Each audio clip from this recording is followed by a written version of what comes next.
नमस्कार, मैं हूं राहुल राजपूत। एक शहर जिसे मॉडर्न सिटी कहा जाता है, जहां स्पोर्ट्स सिटी जैसे ड्रीम प्रोजेक्ट खड़े किए जाते हैं, लेकिन उसी शहर में एक इंजीनियर अंधेरे में टॉर्च जलाकर मदद की गुहार लगाता रहा और सिस्टम खामोश रहा।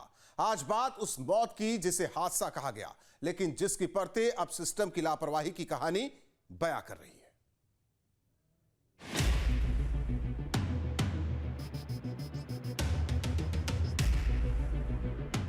नोएडा के सेक्टर 150 में इंजीनियर युवराज मेहता की दर्दनाक मौत के मामले में जांच अब निर्णायक मोड़ पर पहुंचती दिख रही है। नोएडा प्राधिकरण ने स्पेशल इन्वेस्टिगेशन टीम यानी एसआईटी को 60 पन्नों की विस्तृत रिपोर्ट सौंप दी है। रिपोर्ट में स्पोर्ट्स सिटी प्रोजेक्ट से जुड़े गंभीर सवालों और जिम्मेदारियों का ब्यौरा शामिल है।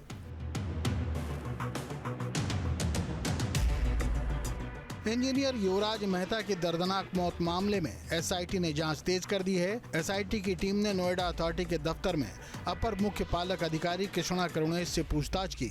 इस दौरान police commissioner Lakshmi Singh, DM Medha Roopam और कई वरिष्ठ अधिकारी मौजूद थे। एसआईटी ने इस मामले में अथॉरिटी से 4 अहम विभागों से रिपोर्ट मांगी थी।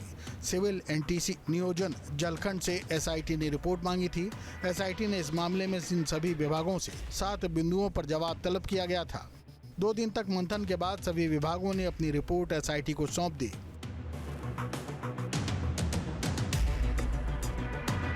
रिपोर्ट में सबसे ज्यादा फोकस स्पोर्ट्स सिटी प्रोजेक्ट पर है।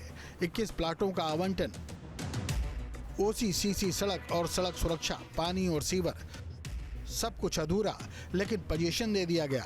तो सवाल ये कि जब बुनियादी सुविधाएं ही पूरी नहीं थी तो अनुमति किसने दी? रिपोर्ट में सबसे अहम सवाल स्पोर्ट्स सिटी के 21 प्लाटों को लेकर है। आवंटन की प्रक्रिया, ओसीसीसी की स्थिति, सड़क और सड़क सुरक्षा, पानी और सीवर की व्यवस्था और पोजीशन किस आधार पर दिया गया। यही नहीं, युवराज की मौत से पहले एक ट्रक और एक स्कूटी के दुर्घटनाग्रस्त होने की जानकारी भी थी। उस सूचना के बाद प्राधिकरण ने क्या कार्रवाई की, इसका भी पूरा लेखा जोखा इस रिपोर्ट में शामिल है। नोएडा के सेक्टर 150 में इंजीनियर के मौत के मामले में एसआईटी की जांच जारी है। कल शाम भी एसआईटी 1.5 घंटे तक अधिकारियों से पूछताछ करती रही। सूत्रों से मिली जानकारी के मुताबिक एसआईटी के द्वारा पहले 5 सवाल पूछे गए थे और उसके बाद 7 सवाल और पूछे गए, यानी कुल 12 सवालों के जवाब प्राधिकरण अफसरों से मांगे। इसके अलावा दमकल विभाग से भी इस बात की जानकारी ली है कि वो रेस्क्यू ऑपरेशन चलाने में नाकामयाब साबित क्यों रहे। फिलहाल अगर इस जाँच के दायरे की बात की जाए तो नोएडा प्राधिकरण का planning department, Noida traffic cell, civil department सहित तमाम ऐसे विभाग हैं जिनकी शुरुआती तौर पर लापरवाही सामने आई है। और सूत्र इस बात की भी जानकारी दे रहे हैं कि जो सीनियर अधिकारी हैं वो जूनियर अधिकारियों पर ठीकरा फोड़ने की कवायद में जुटे हुए हैं। इस बात की जानकारी सूत्रों के हवाले से मिली है कि जो भी शिकायतें उस इलाके से की गई थी उन शिकायतों पर अमल नहीं किया गया।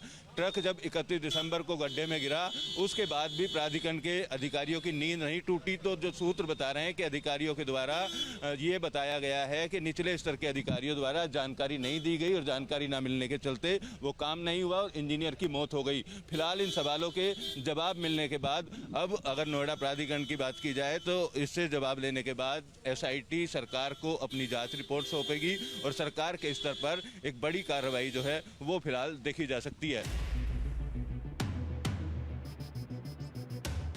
जांच की आंच अब रेस्क्यू ऑपरेशन तक पहुंच गई है। एसडीआरएफ की टीम भी नोएडा कार्यालय पहुंची। इंजीनियर के रेस्क्यू में शामिल पूरी टीम से एसआईटी ने पूछताछ की। नोएडा के सेक्टर 150 में इंजीनियर की मौत के मामले को लेकर एसआईटी हर एक उस व्यक्ति की जांच कर रही है जो इस पूरे मामले में इन्वॉल्व है। आज एसडीआरएफ की टीम को नोएडा अथॉरिटी बुलाया गया है। एसडीआरएफ की टीम से जो एसआईटी है वो पूछताछ करेगी, क्योंकि मृतक के पिता और स्थानीय लोगों के द्वारा कई तरीके के आरोप लगाए थे। रेस्क्यू ऑपरेशन को सही से ना चलाने की बात कही गई थी। तो दमकल विभाग और एसडीआरएफ की किस तरीके की भूमिका रही उसको लेकर बयान दर्ज किए जाने, जो एसडीआरएफ की टीम है वो नोएडा अथॉरिटी पहुंच चुकी है। एसआईटी की टीम भी नोएडा अथॉरिटी पहुंचेगी और इस केस में शामिल तमाम लोगों के बयान लेकर शासन को रिपोर्ट सौंपी जाएगी। एसडीआरएफ के साथ साथ जो दमकल विभाग है, दमकल विभाग की भूमिका की भी जांच की जा रही है। सीएफओ को लेकर कई तरीके के सवाल खड़े किए गए हैं। सीधे तौर पर रेस्क्यू समय पर नहीं चला, सही तरीके से नहीं चलाया गया, ये युवराज के पिता बार बार अपने हर एक इंटरव्यू में कहते हुए नजर आ रहे हैं और दोषियों के खिलाफ सख्त कार्रवाई की मांग की जा रही है। लिहाजा जो एसआईटी का गठन किया गया है वो एसआईटी इस तमाम संबंधित विभागों से जवाब तलब कर रही है और आज एसडीआरएफ से भी जवाब लिया जाएगा कि आखिर क्या वजह थी, किस तरीके की परिस्थिति थी कि युवराज को बचाया ना जा सका। इंजीनियर की मौत के बाद अब उंगलियां उठ रही हैं नोएडा प्राधिकरण के प्लानिंग विभाग पर।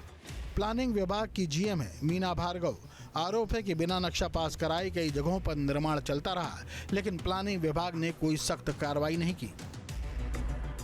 सूत्रों का कहना है कि जीएम प्लानिंग मीना भार्गव सीधे रिपोर्ट करती हैं एसीईओ सतीश पाल को, और सतीश पाल न सिर्फ प्लानिंग बल्कि स्पोर्ट्स सिटी डिपार्टमेंट भी देखते हैं। तो सवाल साफ है कि अगर सालों से प्लाट में पानी भरा था, अगर नक्शा पास नहीं था, तो आवंटन निरस्त क्यों नहीं किया गया?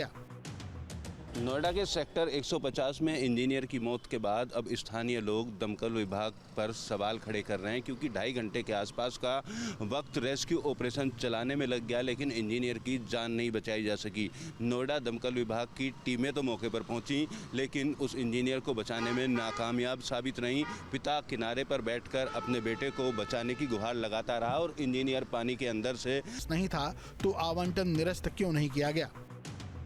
नोएडा के सेक्टर 150 में इंजीनियर की मौत के बाद अब स्थानीय लोग दमकल विभाग पर सवाल खड़े कर रहे हैं, क्योंकि 2.5 घंटे के आसपास का वक्त रेस्क्यू ऑपरेशन चलाने में लग गया, लेकिन इंजीनियर की जान नहीं बचाई जा सकी।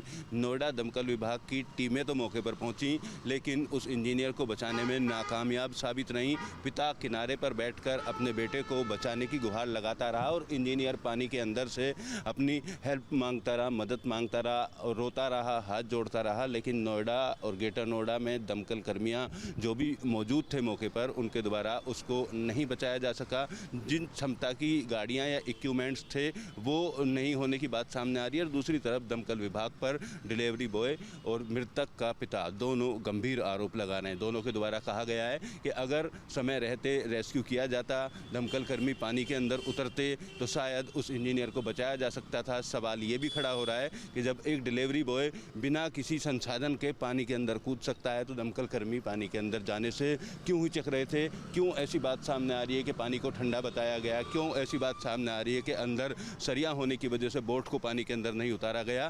फिलहाल इस पूरे मामले को लेकर जो सेक्टर 150 है उसके निवासी रेस्क्यू ऑपरेशन के दौरान इंजीनियर को नहीं बचाए जाने के पीछे दमकल कर्मियों की भी असफलता मान रहे हैं। और इस पूरे मामले को लेकर अगर बात की जाए तो एसडीआरएफ, एनडीआरएफ को जब तक बुलाया गया, जब तक इंजीनियर की मौत हो चुकी थी। हाईटेक शहर नोएडा को कहा जाता है, आधुनिक संसाधन यहाँ पर हैं, बावजूद उसके 2.5 घंटे तक एक इंजीनियर पानी में फंसा रहा और उसने आपके मोबाइल पर तुरंत आएगी ब्रेकिंग न्यूज। स्क्रीन पर सबसे पहले दिखेगी बड़ी खबर, देश दुनिया की हर खबर एक जगह। अब आपके मोबाइल पर तुरंत फटाफट इंस्टॉल कीजिए न्यूज नेशन ऐप और रखिए खुद को अपडेट।